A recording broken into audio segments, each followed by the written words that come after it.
Baik, selamat malam, selamat siang, dan selamat pagi untuk dosen pengampu mata kuliah Cloud Computing. Nah, pada kesempatan kali ini, di sini kami akan menjelaskan tentang eh, tugas yang diberikan oleh eh, Bapak pada pertemuan minggu lalu. Nah, untuk tugas di sini, kita mendapatkan instalasi Nextcloud pada VirtualBox. Nah, sebelum masuk ke materi ataupun ke laporan, di sini saya akan memperkenalkan diri terlebih dahulu. Nah, di sini memperkenalkan nama saya Anak Agung Nyoman Sutrisna Putra dan dilanjutkan oleh anggota saya. Kenalkan, nama saya Bertinaldi Nugra Rashid. Perkenalkan, nama saya Fernando Wijaya. Perkenalkan, nama saya Surya. Dan perkenalkan, nama saya Iwayan Agustika Sudana, NIM 191020009. Nah, baik. Nah, setelah semua anggota sudah memperkenalkan diri, di sini saya akan langsung saja ke materinya. Nah, untuk yang pertama, kita harus mempunyai aplikasi yang bernama VirtualBox untuk menginstal eh, server ini.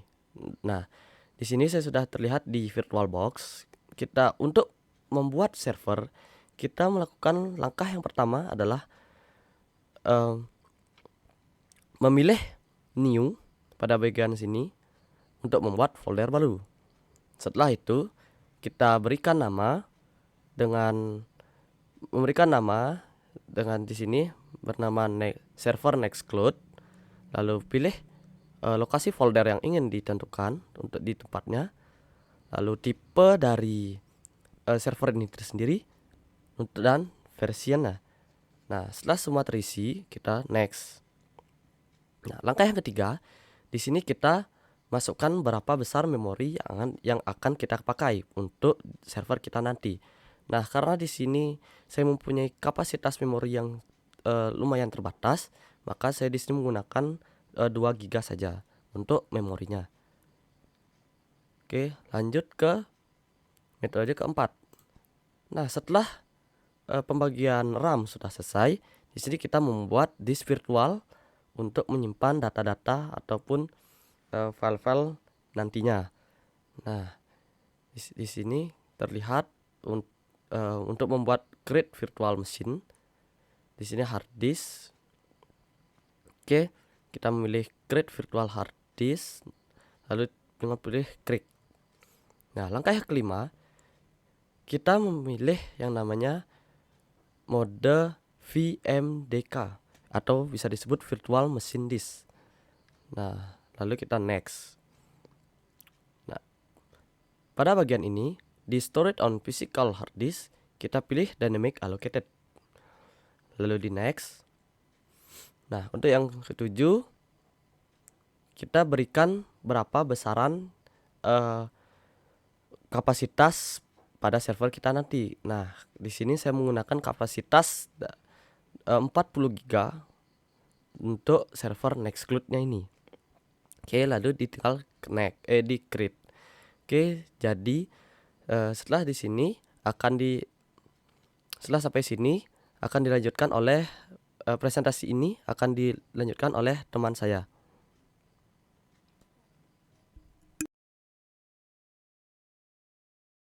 Baik, saya akan melanjutkan presentasi dari teman saya.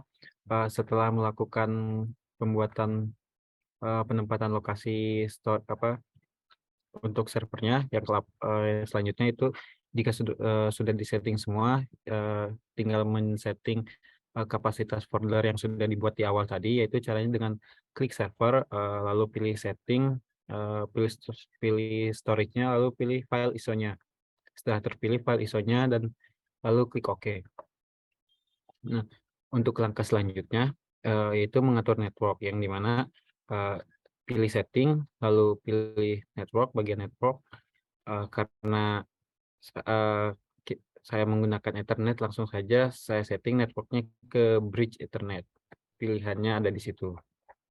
Lalu langkah yang selanjutnya menjalankan virtualnya, caranya balik ke menu awal, lalu pilih file folder yang sudah dibuat, lalu klik start untuk menjalankan virtualnya. Nah, setelah di start akan muncul tampilan seperti ini, dan pilih saja try or install atau ke langkah selanjutnya. Nah, tinggal tunggu hingga selesai terinstall, maka akan muncul tampilan seperti ini.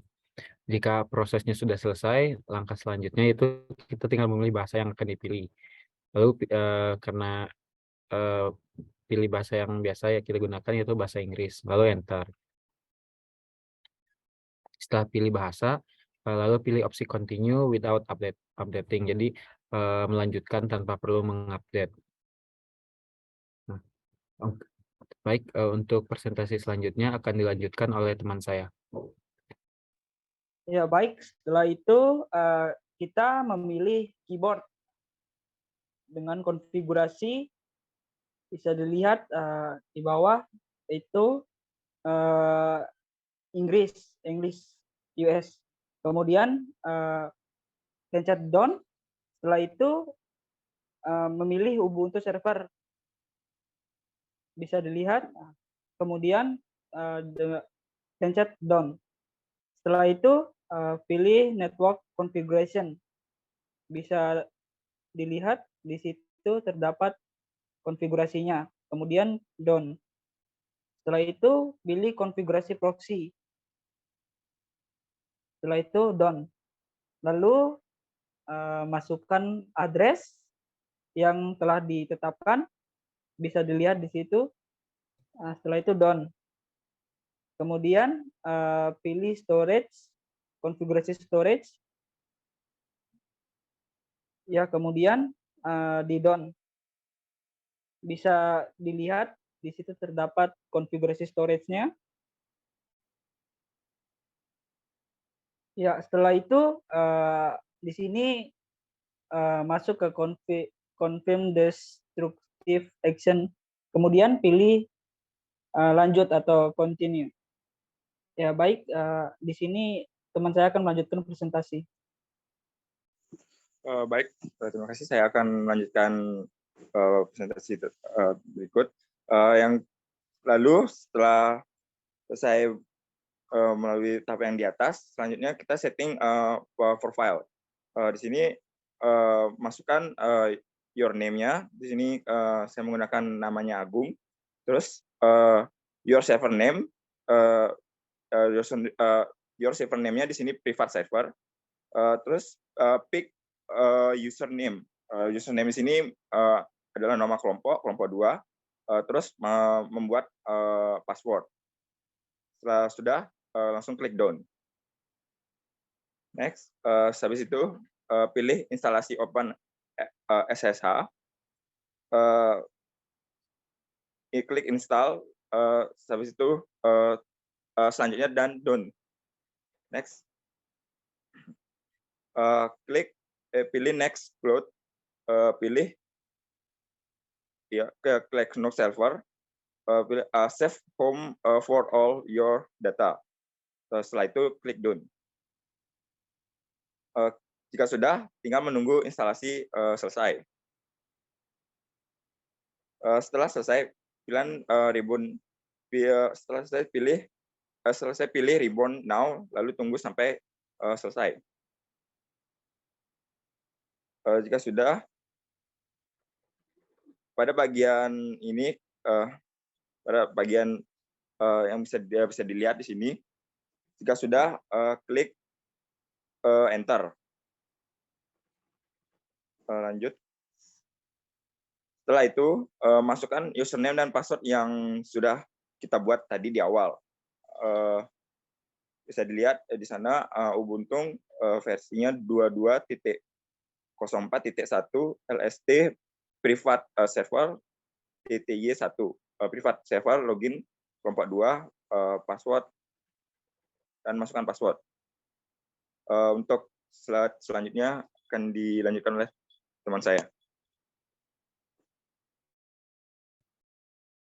Baik, saya akan melanjutkan dari teman saya. Lalu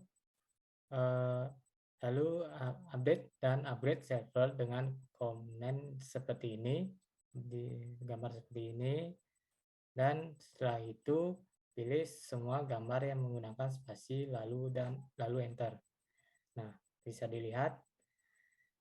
Lalu di bagian ini install tools tambahan untuk melihat alamat IP dengan domain kelompok 2 @private server sudo apt install net tools _. Setelah itu digunakan command ini untuk melihat alamat IP dari server. Nah, di server ini seperti gambar lingkaran merah ini. Selanjutnya, lalu masuk ke browser dan masukkan alamat IP dari server dan akan menjadi seperti ini, dan isikan username dan password. Jika sudah memasukkan username dan password, lalu klik install. Nah, di bagian terakhir, setelah membuat akun, lalu kalian bisa memilih untuk menginstal atau tidaknya sesuai dengan kebutuhan masing-masing. Nah, hasilnya seperti ini. Nah, tunggu hingga selesai, maka tampilannya akan seperti ini. Nah,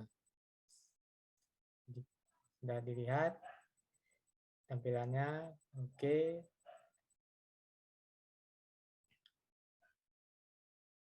Oke, sekian dari kelompok kami. Jika ada kesalahan kata, mohon dimaafkan. Oke, sekian dan terima kasih.